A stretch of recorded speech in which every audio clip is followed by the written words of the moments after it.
నాన్న. ఈ ప్రపంచంలో ఐ లవ్ యూ అని చెప్పడానికి మనం ఎక్కువగా మర్చిపోయే వ్యక్తి మన ఫాదర్. నేను చిన్నప్పుడే నా ఫాదర్ని కోల్పోయాను.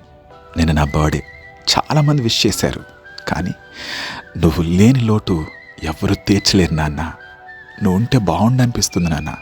ఈరోజు నేను ఒక మనిషిని మాత్రమే కోల్పోలేదు, నా ధైర్యాన్ని, నా భరోసాని, నా నీడను, నా ప్రపంచాన్నే కోల్పోయాను. చిన్నప్పుడు నువ్వు మందలిస్తే కోపం వచ్చేది నాన్న. ఈరోజు ఒక్కసారైనా ఆ మందలింపు వినాలని నా మనసు ఏడుస్తుంది నాన్న.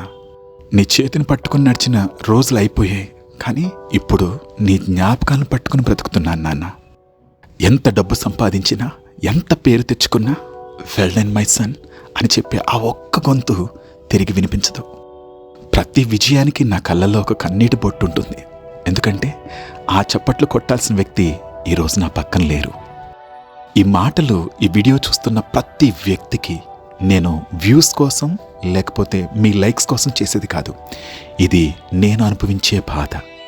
Your father is growing old while you are busy growing up. ఆయన మీకోసం తన కలలను వదులుకున్నాడు. నీ నవ్వు కోసం తన బాధల్ని దాచుకున్నాడు. మీ భవిష్యత్తు కోసం తన జీవితాన్నే ఖర్చు చేశాడు. కానీ మీరు ఆయనతో చివరిసారిగా కూర్చుని మనస్ఫూర్తిగా మాట్లాడింది ఇప్పుడు. చివరిసారిగా నాన్న ఐ లవ్ యూ అని చెప్పింది ఇప్పుడు.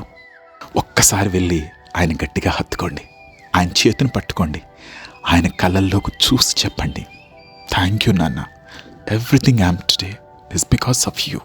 ఎందుకంటే మనం ప్రేమిస్తున్న వాళ్లకు పూలు సమాధి మీద కాదు, వాళ్ళు బ్రతుకుండంగానే ఇవ్వాలి. మనం చెప్పాలనుకున్న మాటలు ఫోటో ముందు కాదు, వాళ్ళ ముందే చెప్పాలి. ఒకరోజు ఆ కుర్చీ ఖాళీ అవుతుంది, ఆ స్వరం నిశ్శబ్దం అవుతుంది. అప్పుడు ఎంత ఏడ్చినా, ఎంత వెతికినా time will never bring your father back. కాబట్టి డోంట్ వెయిట్ ఫర్ టుమారో. ఈరోజే, ఇప్పుడే వెళ్ళి మీ ఫాదర్ని హత్తుకోండి. ఎందుకంటే a father's love is priceless.